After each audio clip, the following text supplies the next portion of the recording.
भोजपुरिया समाचार में राउर स्वागत बड़ुए।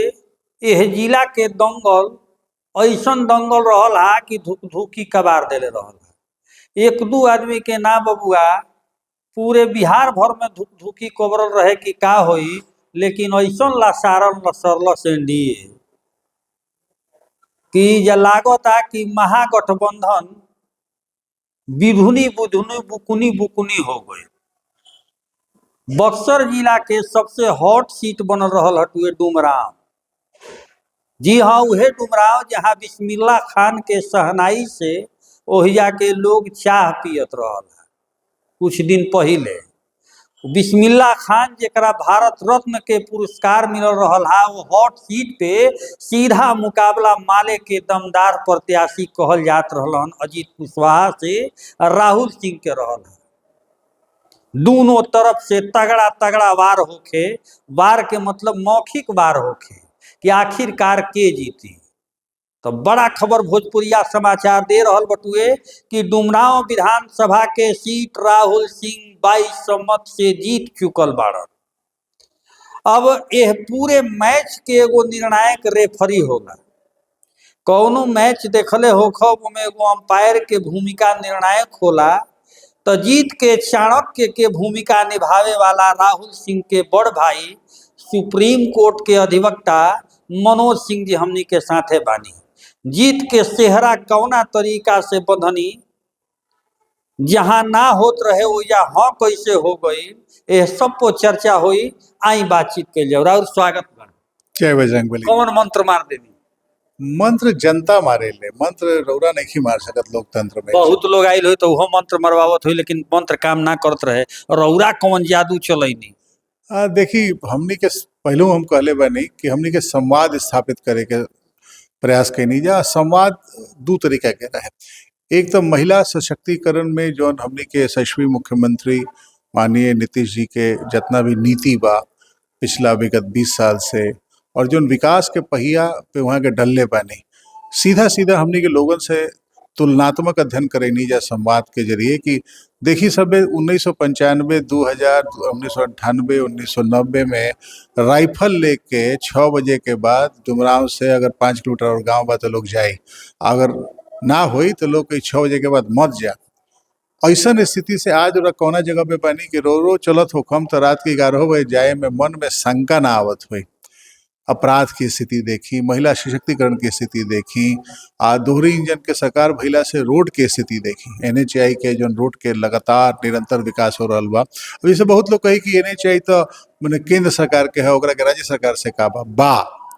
अगर सुरक्षा ना रही, लॉ एंड ऑर्डर ना रही, तो केंद्र सरकार के उहे योजना जमीन पे लागू ना हो पाई। कहे सक कि प्रशासन ही सुरक्षा देवेला, लॉ एंड ऑर्डर देवेला। तो ई दू किस्म के संवाद महिला सशक्तिकरण आ विकास के पहिया, हमनी के ये कहे कोई कहनी है कि पहिया के अगर सतत घुमावल रह चाहते नहीं, चाहे वो महिला सशक्तिकरण के होके चाहे विकास के पहिया होके, तो वही यशस्वी मुख्यमंत्री के वोट देवे के चाही जे ये पहिया के डल्ले बा रास्ता पे। वोट तो हमनी के अपना नाम पे मंगले ही नहीं खींचा, वोट तो हमनी के खाली मुख्यमंत्री के नाम पे मंगले बानी। हमरा बुझाता कि अगर कहीं कि कौन मंत्र माल दे बनी तो यही एगो मंत्र बा कि हमनी के मुख्यमंत्री के नाम पे वोट मंगले बनी जा।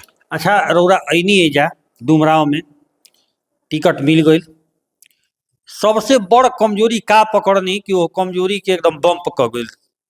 हम कमजोरी पकड़नी कि जौन राजद गठबंधन बा, महागठबंधन बा, चाहे खासकर माले बा, माले के जो संपूर्ण नीति बा वो कहीं ना कहीं विभाजन करे पे आधारित बा। अगड़ा पिछड़ा के नाम पे विभाजन कर दो, धर्म के नाम पे विभाजन कर दो, विकास के बात ना करो, ऐसा बात करो कि जरा से सेंसिटिविटी फैले, जरा से खाली संवेदना फैले। जैसे उनकर एगो बयान रहे धर्म के लेके, गुरु लोगन के लेके, तो हमनी के बतेनी जाए कि भाई ऐसा बयान और देते नहीं, छठ के शुभकामना भी देते नहीं, दोनों बात कैसे चली। तो हमरा बुझाइल कि वो जो ई एगो दोहरा चरित्र रहे कोनो तरीका से। अब दोष देवे के टाइम गईल, अब हम दोष नहीं देत, अब हम वो गलती ना करब, हम ई प्रण ले सकत नहीं। वो हमनी के कहीं ना कहीं बात जनता तक पहुँचाए कोशिश करनी जा। एहू बात से बहुत लोग समझत। सबसे महत्वपूर्ण बात, हमरा बुझाता कि व्यापारी वर्ग कोनो जात के होके, कोनो धर्म के होके, कोनो समाज के होके, डुमरांव के व्यापारी वर्ग के भी बहुत बहुत धन्यवाद बा। महिला के तो धन्यवाद बढ़ ही बा, लेकिन डुमरांव के व्यापारी वर्ग भी ये बात के समझल कि सुरक्षा कितना जरूरी बा।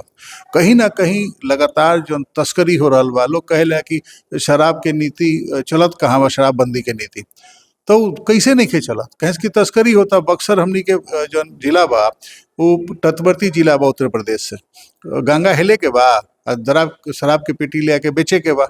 जब केहू प्रश्रय देवे लागी एक किस्म के क्रिया के तो होई का, तब तो होखबे नु करी वायलेशन लॉ के। कानून तो रब बना सकता नहीं, लेकिन लोग भी तो माने हो कानून के, लोग मानता, लेकिन कुछ लोग के प्रश्रय देके ये कुल धंधा जो चलत रहे, व्यापारी वर्ग भी से त्रस्त रहा। एक तरीके से स्मगलिंग न होता, केहू बेचता तो स्मगलिंग होता। तो और जितना बड़ मैंडेट आई, जितना अधिक से अधिक मत से सरकार बनी, जितना अधिक से अधिक विधायक जीत के आई, उतना सरकार मजबूत हुई। और देखम अब लोग कहला नु कि शराब नीति पूरा लागू ना हो पाइल, अब लागू होई, अब जोर से लागू होई, बरियारी लागू होई। एकरा पे कड़ा एक्शन लिहल जाई। जे शराब तस्करी में पावल जाई ओकरा विरुद्ध एगो प्रॉपर, कम से कम हम बक्सर जिला के बात कह सकता नहीं, बहुत बढ़िया बढ़िया उम्मीदवार लोग जीतल बा। ए जिला में तो हम सबके आह्वान करम कि मिल के नीति के लागू करा जा, कहे से कि ओकरा से नुकसान का होला समझी। तस्करी के पैसा जब आवेला तो ओकरा से बदमाशी के बढ़ावा मिलेला, गुंडई के बढ़ावा मिलेला, फिर उहे राह चले लागेला, केहू बंदूक किने लागेला, केहू कट्टा किने लागेला। तो कहे के मतलब सुशासन जौन बा सब चीज के नाम आ यशस्वी मुख्यमंत्री के हमरा समझ से जितना हुआ के समझल बनी आज तक, उनका दिमाग में कहीं ना कहीं बड़ा व्यवस्थित तरीके से बहुत क्लैरिटी बा कि सुशासन, विकास और महिला सशक्तिकरण इस सब एक ही चीज के कई गो नाम है। समाज तरक्की यही तीन चीज से करे। आ एगो मंत्र और हम जरूर माध्यम से कहल चाहम कि एगो मंत्र और चुनाव में बहुत जरूरी रहे। माननीय मुख्यमंत्री जी के नाम पे चुनाव लड़ल गई, हमरा बुझाता है कि सब लोग ही, हर पार्टी, पूरा एनडीए गठबंधन माननीय मुख्यमंत्री जी के नाम पे चुनाव लड़ल। ये मुख्यमंत्री जी के वोट है। एगो और मुख्य बात रहल कि जहां तक सीटों में समन्वय करके कैंडिडेट देवे के व्यवस्था के बाद बा, तब मुख्यमंत्री जी माननीय संजय झा जी, माननीय ललन सिंह जी, जितना भी उच्च नेतृत्व बा, उस सारा के सारा नेतृत्व कहीं ना कहीं इस सिलेक्शन में बहुत ध्यान रखल, बहुत बढ़िया से चुनाव भइल, कैंडिडेट के सिलेक्शन भइल। हमरा बुझाता है एकरो बहुत प्रभाव पड़ल। अच्छा, एक चीज बताई, रउरा तो अब जीत हासिल हो गई बा, तो अब जीत हासिल हो तो रउर मुख्य प्रायोरिटी के तौर पे कौन कौन काम रही? देखी, प्रायोरिटी तो जो विधायक जीतल बड़े उनका बनाए के बा, लेकिन हम उनका से यह आग्रह करम कि मुख्य प्रायोरिटी पर नली या गली पे ध्यान दी। नली या गली ठीक रही नु तो अपने आप विकास के पहिया वो गली में दौड़े लागी। आ नली गली ना ठीक रही तो जब भी सुगमता ना रही आवे के जाए के, तो विकास के पहिया दौड़ी काथी पे। डुमरांव के रोड के स्थिति बहुत खराब बा, और जानते बानी सब वही के है, हमरो अनुमंडल हमनियों के डुमरावे है। नली या गली बनाई ना, नली या गली बनाई तो विकास स्वतः जन योजना बा राज्य सरकार के, केंद्र सरकार के, अपने पहिया बहुत तेजी से दौड़ी। एगो बात और प्रायोरिटी हम आह्वान करम पूरा जनता से भी, आई हम कैमरा में देख के कहता नहीं कि जनता के अपना अधिकार के प्रति स्वयं भी जागरूक होके के बाद रौरा दूगो चिट्ठी लिखे में परहेज ना होके के चाहिए, आलस ना होके के चाहिए, प्रशासन के बोले में आलस ना होके के चाहिए। एक बात जान ली, अगर सोचता नहीं कि शासन में काहे के कहीं या काहे के ढेला मारी ठहरल पानी में, तो रौरा कैसो ना कैसो तरीके से दुशासन के अपना देने बुलावत है नहीं। तो ये से रौरा अपने भी सजग रही। हम रख के हमरा समझ से ऐसा विधायक चुनले बानी जे ईमानदारी से रह सेवा करी। ई बात हम पहले कहले बानी कि अब वोट अपील नहीं खे, ये आगे के वादा बा। अच्छा, एक चीज और बताई कि डुमरांव तक आशा रहे कि 15-20 हजार हमनी के रउर ना की जाए, लेकिन डुमरांव से 4,500 लीड नामानगर गई तो धुक-धुकी को बढ़ गई कि आही दादा का हुई, कहीं सीट गड़बड़ाइल का, तो रउरा कैसन लागत रहा? देखिए, हमनी के पहला जो टारगेट रहे 80,000 प्लस के रहे। 80,000 पे मोटा मोटी हमनी के बानी जा रउरा के हम पहले बतेले रही कि 80,000 के हमनी के वोट लौका था। 10,000 और वोट की उम्मीद रहे, लेकिन एगो चीज समझी, 25-26 हजार से पिछला हाली हारल बनी। माले कहीं ना कहीं ए इलाका के आपन गढ़ बनैले रहे। वो गढ़ में अपना तरीका से जौन भी उनकर नीति बा, उनकर नीति उनकर बा, खराब जब उन बोले के समय नहीं खे, लेकिन वो एगो नीति बना के अपना तरीका से या काम करत रहे। तो वो लोग बढ़िया से चुनाव लड़ल। बढ़िया बात के बढ़िया कहे के चाहिए, लेकिन उनकर जो नीति वो हमनी के नीति नहीं है।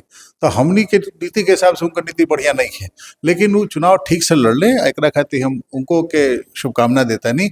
बाकी तो लोकतंत्र के प्रक्रिया है, जरा के जनता चुनल चाहिए ओकरे के चुनी। हतना कम मार्जिन से जीतल बनी तो रोरा ना लगत रहे कि आई दादा का हुई, आ जस जस वोट कम बेसी आगा पाछा होके तब रोरा का करते। देखिए रोरा भोरे से हमारा संगे टच में रही, कभी भी रह के हम कहनी कि हमरा कोनो संशय बा, कोनो शंका बा, कोनो दिमाग में कतहूल बा, रहबे ना कइल, कबो रहबे ना कइल। काहे से कि कोनो कवित्री कहले बारी कि रोज मन में उगाते हैं त्रिशंकु के पेड़, रोज काटती हूँ मैं फिर उगाते हैं त्रिशंकु के पेड़, और सतत काटती रहती हूँ, चूंकि मुझे है विश्वास कि अंततः जीतूंगी मैं ही। क्या बात, तो जीत में कोई संदेह ना तो रहे। बड़ा बढ़िया शायर भी बनी।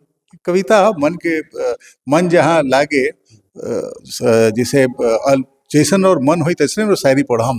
तो हमनी के मन है कि प्रयास करत रहे के चाहिए, सतत अगाध कर्म के बहुत बल देवे के चाहिए। बाकी तो प्रभु बल नहीं बढ़े देखे खातिर। रोरा सैकड़ों चुनाव विधायक बना चुकल बन, जैसन कि हमनी के सूचना बा।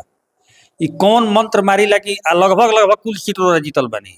100% में 99% जानकारी खातिर जान ली दर्शक लोग कि लगभग 170 चुनाव यहाँ के अपना चाणक्य नीति के माध्यम से लड़ा चुकल बनी, जौना में 169 सीट जीत हासिल भइल बटो। ई कौन तरीका बा? नहीं तो मान ली राउ डाटा बा, हमें पे का कमेंट करी, लेकिन हम जहाँ भी जौना भी मित्रगण खातिर लागिला, हम वो लोग के यह समझाइला कि संवाद स्थापित करे के चेष्टा करो।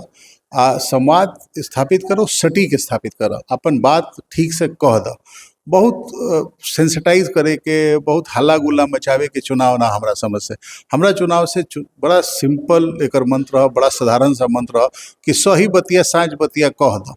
आ सही बतिया साँझ बतिया कह देब तो हृदय तक पहुँच जाए। जहिया हृदय तक पहुँच जाई आ सामने वाला के हृदय में स्पंदन होखे लागी, वो दिन उतारा के वोट दे दी।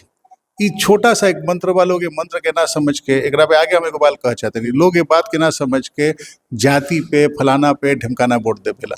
आज के मैंडेट देखी 205 से ऊपर सीट अभी जो अंतिम देखत रही जा, इतना बड़ा मैंडेट ये जाति पे आ सकेला? 243 में 205 मने इतना बड़ा मैंडेट जाति पे आ सकेला? संभवे नहीं खे। तो ये एगो बात जो निश्चित हो गई चुनाव में कि जातिगत और सांप्रदायिक राजनीति करे वाला लोगन के जो मन के किला रहे वो ध्वस्त हो गई। बिहार एक नया दिशा में चल पड़ल बा। जौन यात्रा माननीय नीतीश कुमार जी हमनी के यशस्वी मुख्यमंत्री 2005 में शुरू कैले रही, वो यात्रा के अब अगला पड़ाव बा। आप गढ़ पे गढ़ गड़ाई। और एगो भाई तो मंत्री बने अभी दिल्ली में, परिवहन मंत्री, स्वास्थ्य मंत्री दोनों, ठीक। अब ये बताएं कि जनता डुमराव के इनको के मंत्री के रूप में देखती है। ईद कुल देखी पार्टी के निर्णय है कि मैं हम बहुत ना कह सकीला जा, लेकिन जौन भी रोल में पार्टी रखी इनका के हम बहुत निश्चित तौर पे हमरा ये बात के समझ बा कि राहुल मेहनत करी हैं। मेहनत करके निश्चित तौर पे जनता देखती है मंत्री के रूप में। ये तो पार्टी के विषय बा, मतलब जनता के एस्पायरेशन, जनता के उत्कंठा, जनता के मांग एगो बात है।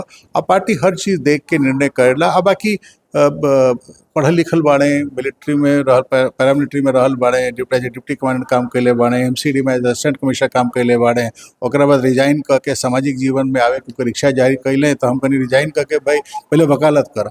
तो 3-3.5 साल वकालत कैले, परिपक्व और भैले, फिर हम कहीं पदयात्रा करा।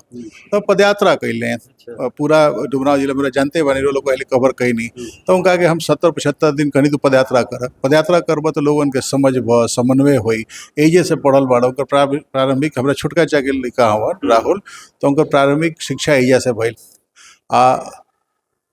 10वीं तक एजे रहल बाड़े, ओकरा बाद इंटर करे बनारस गइले, ओकरा बाद दिल्ली यूनिवर्सिटी गइले। मार्जिन जीत के देखनी है 2200, मात्र 2200। जीत अपने आप में जीत अपने आप में मार्जिन है। जीत अपने आप में एगो कथा है, जीत अपने आप में एगो कहानी है, ओकरा में मार्जिन गौण हो जाला।